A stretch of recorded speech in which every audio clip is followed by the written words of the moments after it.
없습니다. 우리 지난 시간에 흘려보내는 은혜라고 하는 요한복음 3장 16절을 가지고 우리가 추수감사 축제를 했습니다. 그래서 참 은혜스럽게 저희들이 추수감사 축제를 잘 했고요. 정말 제가 보기에도 복된 시간, 은혜로운 시간을 참 잘 저희들이 보냈던 것 같습니다. 여러분들도 계속 기도해 주셔서 교회의 목적을 저희들이 잃어버리지 아니하고 주님의 뜻대로 잘 해나갈 수 있도록 여러분들이 기도해 주셨으면 좋겠습니다. 자, 오늘 말씀의 제목이 겨울이 오기 전에 라고 하는 제목입니다. 우리 한번 같이 읽어보겠습니다. 시작! 겨울이 오기 전에. 말씀 제목 좋지요? 예, 겨울이 오기 전에 라고 하는 이 말씀의 제목을 가지고 하나님의 말씀을 나누고자 합니다. 요즘 추위가 알게 모르게 언제 가을이 왔나 싶더니 벌써 금세 겨울이 성큼 다가온 것 같습니다. 이 날씨가 사람을 을씨년스럽게 만들다고 하지요. 우리들의 마음까지도 아주 이렇게 움츠러들게 날씨가 그렇게 만들어 놓고 있는 것 같습니다. 벌써부터 월동 준비를 하느냐 바쁘게 움직이고 있고요. 김장 준비하느라 바쁘고 또 더 나아가서 동파 준비하느냐고 집도 새롭게 보수하고 있는 사람들도 많이 있습니다. 여러분들이 알고 있듯이 작년에 저희 교회는 유례없는 추위 때문에 오수물이 흘러 들어오는 참사를 겪게 되었습니다.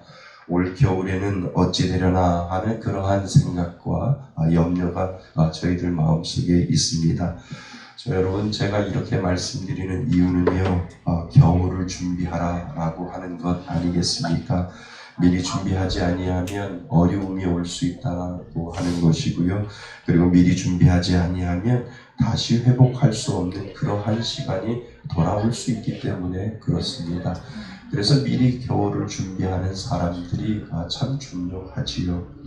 오늘 본문에 보면은요, 사도 바울이 21절에 보면 겨울이 오기 전에 라고 하는 이 표현을 쓰고 있습니다. 우리가 아까 읽었던 21절에 보면 너는 겨울 전에 어서 오라 라고 되어 있습니다. 그러니까 이 사도 바울이 디모데에게 편지를 쓴 것이 바로 디모데 전후서입니다. 이 사도 바울이 이 디모데에게 편지를 쓰면서 이 마지막 글 위에 겨울이 오기 전에 디모데야 속히 와라 라고 하는 그러한 당부를 이 사도 바울이 디모데에게 하고 있는 장면입니다. 그러니까 겨울이 오기 전에 너는 이 말씀을 잘 새겨들어서 겨울이 오기 전에 좀 왔으면 좋겠다 라고 하는 그 마음을 이 사도 바울이 이 영적인 아들 디모데에게 편지를 쓸 때 마지막 문구에 이 부분을 집어넣었다라고 하는 겁니다. 겨울이 오기 전에 저는 이 말씀을 한번 깊이 생각해 보았습니다. 그 당시 사도 바울은 사형 선고를 받고요. 로마 감옥에 갇혀있는 신세가 되었습니다. 그러니까 언제 죽을지도 모르는 그러한 상황에 그는 빠져 있었던 것이죠. 어쩌면 이 겨울을 넘기지 못하고 세상을 떠날지도 모르는 그러한 시간이 되었기 때문에 그가 겨울 전에 디모데에게 빨리 와라 라고 하는 그 편지를 썼는지 모릅니다. 디모데는 사도 바울의 영적인 아들이었지요. 그리고 사도 바울이 어떠한 이유 때문에 겨울이 오기 전에 속히 빨리 디모데를 오라고 했는지 구체적으로 말할 수는 없지만 어쩌면 자신의 죽음을 예견했는지도 모릅니다.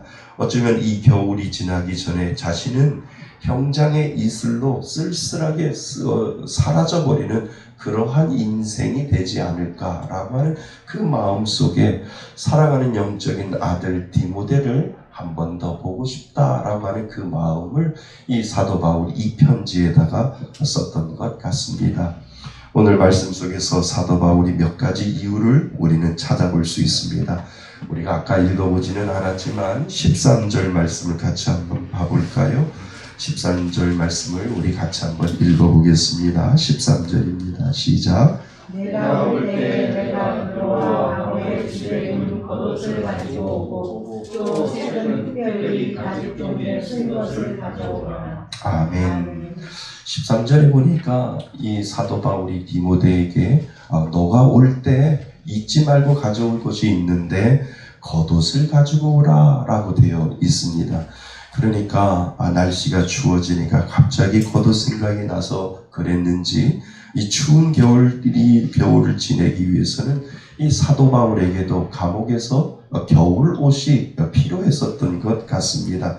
그래서 디모데가 있는 에베소에서 로마에 있는 사도 바울이 있는 데까지 가려면 배를 타고 가야 하는데 그 당시 겨울이 되면 이 지중해에서는 배가 뜨지 않습니다. 추위 때문에. 그래서 배편 사정이 어렵고 겨울에는 거의 항해가 일어나지 아니하니까 겨울이 오기 전에 빨리 그 겉옷을 가지고 좀 왔으면 좋겠다라고 하는 그 마음의 소망을 지금 디모데에게 편지로 쓰고 있는 겁니다. 만약 겨울 전에 오지 아니하면 그 이듬해 봄에 올 수밖에 없었다는 거죠. 그렇게 되면 사도 바울은 어쩌면 디모데를 보지 못할지도 모르겠다. 그런 겁니다. 그러니까 내년 봄까지 바울이 살지 못 살지 모르는 일이기 때문에 겨울이 오기 전에 빨리 디모데야 와라 라고 하는 그 마음의 편지를 쓰고 있는 것이죠. 또한 겨울이 오기 전에 바울의 상황은 점점 어려워지고 있음을 우리는 짐작할 수 있습니다. 주의 복음을 전한다는 이유로 그가 그 전에는 가택연금을 받고 있었습니다. 가택연금은 무엇입니까? 감옥은 감옥인데 집에서 감옥 생활을 하는 겁니다. 그러니까 감옥에서 집에서는 나오지 못하고 집에서 생활할 수 있는데 통제를 받고 있는 것이 가택연금이었습니다. 주의 복음을 전하기 때문에 너 주의 복음을 전하면 안 돼 라고 하는 그러한 형벌로 가택연금을 당하고 있었지요. 그렇지만 시간이 지나면 지날수록 이 사도 바울의 영향력이 얼마나 큰지 이제 이를 감옥에 가둬 두지 아니하면 안 되겠다라고 생각을 해서 이 로마에서는 이 사도 바울을 가택연금에서 감옥에 집어넣고 그 감옥에서 생활할 수 있도록 그렇게 만들어 놓았다는 겁니다. 그러니까 곧 풀려날 것이라고 하는 그러한 생각을 이제는 더욱 접게 되었고, 그리고 지금은 순교를 각오하고 있는 상황이라고 하는 그 점을 그가 마음속에 가지고 있었다라고 하는 사실을 우리는 알 수가 있습니다. 그런데요, 오늘 본문에 잘 보면 바울이 겨울 전에 오라라고 하는 이 말씀을 쓴 근본적인 이유를 우리는 본문에서 찾아볼 수가 있습니다. 그 근본적인 이유는 무엇일까요? 이 사도 바울은 겨울 전에 오라라고 하는 이 말은 무엇이냐 하면 사람이 그리웠었던 것 같습니다. 그러니까 사도 바울이 사람이 그리워서 내가 이제 그 그리운 사람들을 보고 싶어서 내가 디모데에게 겨울이 오기 전에 너 좀 왔으면 좋겠다라고 하는 그 사람 그리운 것에 대한 그 그리움을 가지고 지금 사도 바울이 이야기를 하고 있는 겁니다. 그러니까 감옥 생활도 외롭고 쓸쓸한데 그동안 자기 옆에 있던 동역자들이 뿔뿔이 흩어져 버렸어요.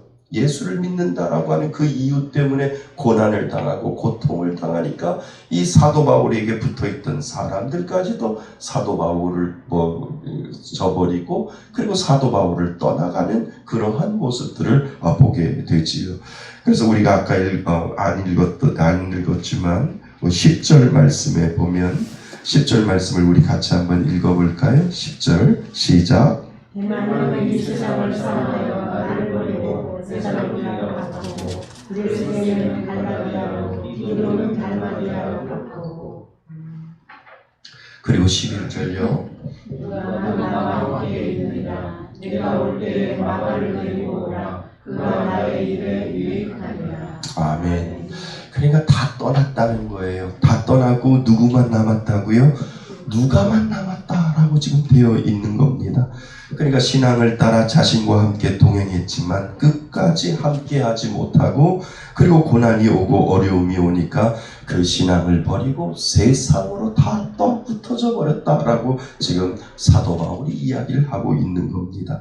그리고 나서는 누가만 남아있고 혹시 네가 이 배를 타고 겨울이 오기 전에 올 때 너 혼자 오지 말고 내가 보고 싶은 사람 한 사람이 더 있는데 마가도 좀 데려왔으면 좋겠다라고 하는 그 편지를 지금 사도 바울이 쓰고 있는 겁니다.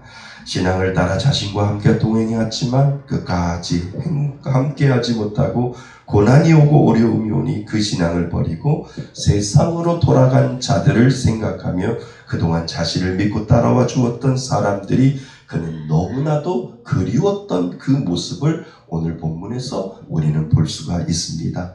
특별히 디모데의 경우는 사도 바울이 가장 사랑하는 제자이지 않았습니까? 동료이기도 했고요. 때로는 영적인 아들이기도 했고요. 그 신앙의 아들이 보고 싶었던 겁니다. 이제 마지막으로 자신이 언제 죽을지 모를 시간에 사랑하는 아들에게 유언이라도 남기고 싶은 그 마음이 그 마음속에 있었던 것이지요. 그래서 겨울 전에 와서 우리 한번 보자 라고 하는 그 마음의 편지를 그는 쓰고 있는 겁니다. 9절에 보면 너는 속히 내게로 오라. 얼마나 보고 싶었으면 너는 속히 내게로 오라 라고 되어 있고 21절에 보면 겨울이 오기 전에 너는 어서 오라. 정말 이 바울의 아주 감정적인 아주 이 감동적인 인간적인 모습들이 그 마음속에 남아있지 않습니까? 정말 간절한 마음을 우리는 본문을 통해서 읽을 수 있습니다. 멀리 에베소에서 떨어져서 어렵게 목회를 하고 있는 제자가 겨울 전에 속히 오라고 하는 것은 인생의 겨울이 닥치기 전에 먼저 준비해야 할 것이 있다라고 하는 것을 우리들에게 가르쳐주고 있는 겁니다. 디모데가 이 편지를 받고서 어떻게 했는지를 그 이후의 일에 대해서 알 길이 없습니다. 그러나 역사적으로 보면 안타깝게도 이 디모데가 그해 겨울 전에 로마를 방문하지 못했다라고 역사적으로는 그렇게 되어 있습니다. 그러니까 바울은 생전에 그토록 보고 싶었던 사랑하는 아들 디모데를 결국은 그는 보지 못했습니다. 정말 바울은 그해 겨울 어느 날 로마에서 사형장에서 쓸쓸히 그는 죽어가고 있었습니다. 그래서 제가 사진 몇 장을 한 장 가져왔는데요. 제가 예전에 한번 보여드렸나요? 한번 보여주시지. 사진을 찍어서 여기 후레쉬가 붙였는데 여기 보이시나요? 사람의 형태이고요. 이게 사도 바울이 이렇게 목이 잘렸습니다. 그러니까 그냥 대리석 위에다가 목을 대고 그냥 잘랐습니다. 이렇게 사도 바울은 로마에서 이렇게 죽었지요. 그러니까 이 편지를 쓰고 며칠이 안 돼서 이 편지를 마지막으로 디모데에게 보내고 그리고 나서 이렇게 쓸쓸히 사형장에서 이 사도 바울은 죽게 되지요. 한 장 더 넘겨주시죠. 예, 요 돌이 그 돌입니다. 요 돌 위에 머리를 올려놓고 그리고 나서 그냥 사정없이 칼로 내려친 것이 아니라 돌도끼 같은 것들로 이렇게 내려쳐서 제가 가서 옆에 가서 찍어가지고 왔는데요. 그 돌이 그냥 있습니다. 그 돌 위에 사도 바울이 그냥 이 편지를 쓰고 나서 디모데를 보고 싶은 그 마음으로 이 편지를 쓰고 나서 그냥 쓸쓸히 이 사형장에서 목이 잘려서 그리고 죽어가는 그러한 모습을 보여주고 있지요. 앞으로 넘겨주세요. 앞으로. 예. 그래서 이 디모데가 이 편지를 받고서 어떻게 했는지 그 이유를 우리는 알지 못하지만 역사적으로 보면 그는 이 디모데가 그 영적인 아버지 사도 바울을 만나보지 못하고 결국은 둘이 끝내 겨울 오기 전에 가지 못해서 결국은 둘이 만나지 못했습니다.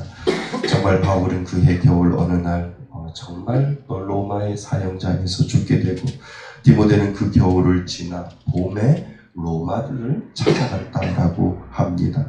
이미 바울은 세상을 떠난 상태였고 결국들은 끝내 만나지 못하는 그러한 상황이었지요. 여러분, 저는 겨울을 지나 봄에 로마를 방문한 디모데를 생각해 보았습니다. 디모데는 얼마나 울었을까? 얼마나 안타까워했을까? 영적인 아버지가 없고 싸늘하게 목이 잘려 돌아가신 바울을 생각하면서 그는 로마 어느 방구석에서 그 육신의 그리움으로 얼마나 울었을까라고 하는 그 디모데를 한번 묵상해 보았습니다. 내가 조금만 일찍 갔더라면, 겨울이 오기 전에 조금만 일찍 갔더라면 내가 영적인 아버지라고 할 수 있는 이 사도 바울을 내가 뵐 수 있었을 텐데 라고 하는 그 안타까운 마음을 가지고 사도 바울이 죽은 그 로마에 가서 그는 쓸쓸히 그 눈물을 흘리며 방 한 구석에서 울고 또 울었을 것이다 라고 하는 그러한 생각을 하게 됩니다. 그러나 여러분, 이 이야기는 바울과 디모데의 이야기만이 아니지요.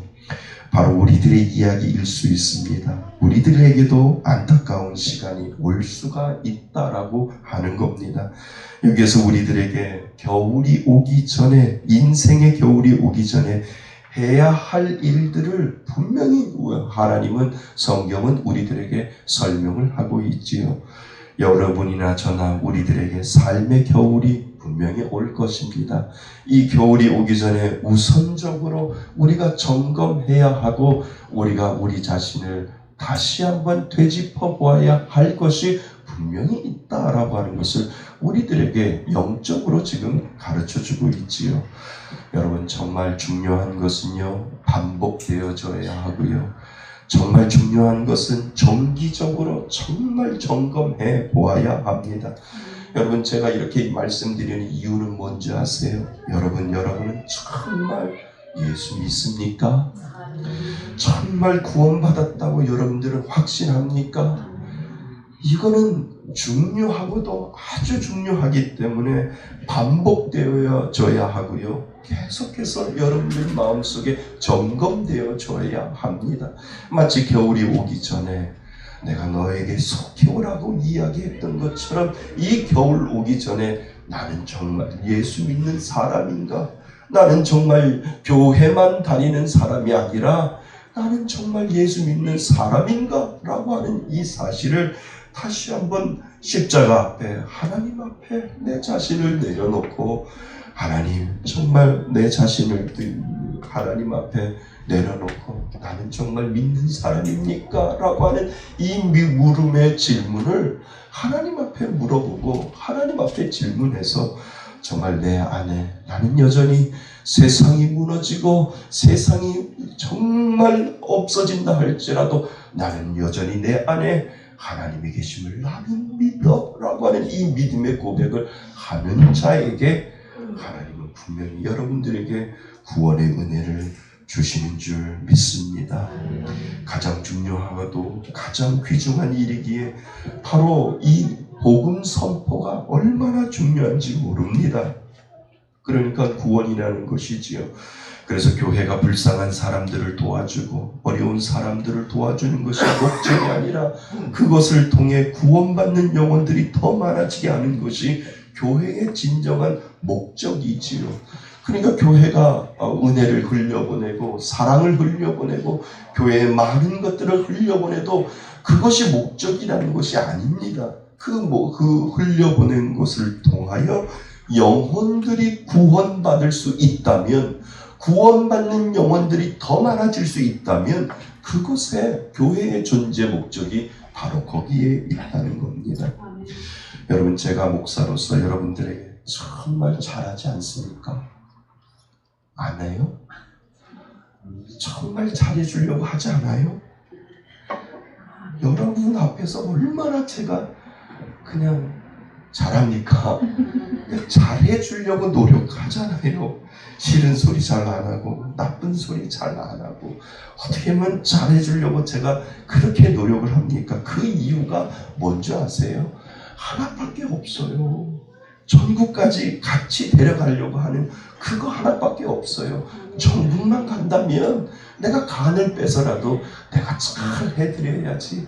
내가 정말 싫은 소리 안 하고 정말 좋은 소리 해서 전국까지 내가 모시고 가야지 라고 하는 그 마음 때문에 제가 여러분들한테 잘 해드리는 겁니다. 그래서 잘 해드리는 거예요. 영혼이 구원받게 하고, 그리고 그 구원받은 영혼을 주님 나라 갈 때까지 그 구원의 상태를 계속 유지시켜 나가게 만드는 것, 그것이 바로 저의 목적이고 교회가 그 목적이 되어야 된다는 겁니다. 영국에 한인교회가 있으면 날씨가 좋으면 그날은 축구하는 날이에요. 예배 막 드리고 같이 점심 먹고 그리고 나서 그 잔디밭에 나가서 축구를 합니다. 그러면 이제 남자분들도 축구도 하고 여자분들도 축구도 하고 혼합으로도 이렇게 축구를 합니다. 근데 그날따라 이 삼성의 주재원으로 오신 분이 예수는 믿지 않았지만 교회에서 축구를 한다니까 어쩔 수 없이 따라오는 거지요. 그러니까 우리 이제 성도님들이 야 잘됐다. 저분 잘 해드려서 저분한테 예수 믿게 해야 되겠다. 교회 다니게 해야 되겠다. 라고 그랬죠. 그랬더니 이제 오셔서 내가 한국에 있을 때 조기 축구도 잘하고 나 참 축구 잘한다고. 그래서 그러시냐고. 그래서 이제 같이 축구를 했어요. 또 볼을 막 이렇게 차는데 영 아닌 거예요. 축구를 잘한다고 하시는데 영 이게 축구를 하는 게 영 아닌 거예요. 그러니까 점점 얼굴색이 변하는 거예요. 나 축구 잘하는데 근데 여기 이 한인교회 사람들이 너무 축구를 잘하나? 그러더니 자꾸 이게 얼굴이 변해서 우리가 아차 싶은 거죠. 야 이거 조금만 더 하면 오늘 축구 경기 끝나고 교회 안 오겠다. 이 생각이 드는 거예요. 그러니까 이거 어떻게 해요?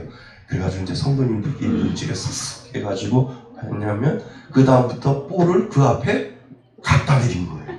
골을 넣으시라고. 그랬더니 한 골을 딱 넣으니까 너무 좋아하는 얼굴이 갑자기 변하시는 거예요. 또 한 골 더 넣으시라고. 또 볼을 또 가까이 갖다 드렸더니 한 골을 또 넣었어요. 너무 좋아하시는 거예요. 그분이 교회를 다녔을까요? 안 다녔을까요? 교회를 다녔어요. 교회를 다녔어요. 이것이 교회의 존재 목적이라는 거니까요.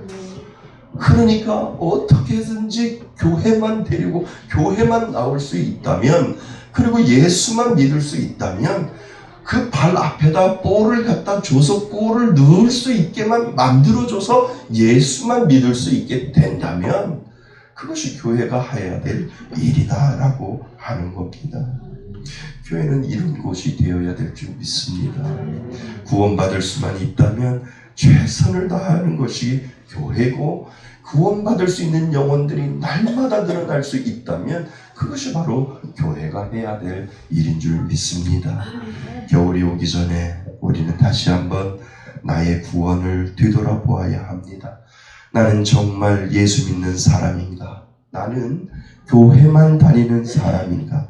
나의 자녀는 정말 예수 믿는 자녀인가? 인생의 겨울이 오기 전에 나의 구원은 어떠한가? 우리는 다시 한번 뒤돌아볼 필요가 있습니다. 누가 구원받았는지 우리는 모릅니다. 그러나 구원받은 사람의 특징은 있습니다. 여러 가지 특징이 있는데 제가 유심히 보는 특징 중에 하나는 주일 예배를 빠지지 않는 겁니다. 예수를 믿는다라고 하면서도 주일 예배를 밥 먹듯이 빼먹는 사람이 있습니다. 그리고 제 앞에서 세례를 받고 교회 열심히 다니겠습니다. 세례 교육할 때 제가 늘 물어보는 것이, 내가 지금부터 세례를 받음으로 말미암아 어떠한 일이 있어도 주일은 지키겠습니다라고 이 약조를 꼭 하시기 바랍니다. 이것이 구원받은 사람들의 특징 중에 하나입니다 라고 이야기를 했어요. 그래서 출장을 가거나 멀리 어디 여행을 가더라도 가까운 교회를 찾아가셔야 되고, 가까운 교회에서 예배를 드리셔야 되고, 그리고 하나님 앞에 예배를 드려야 그것이 바로 구원받은 자녀들이 해야 될 일입니다. 라고 그렇게 말씀을 드려요. 그런데 세례는 받아놓고 교회에 오는 것을 밥 먹듯이 빼먹는 사람이 있다는 거예요. 어떠한 일이 있어도 교회를 다녀야 되는데 어떠한 일이 있어도 교회를 빠지는 분들이 있다는 거예요. 그러면 이 목사는 의심을 하죠. 왜요?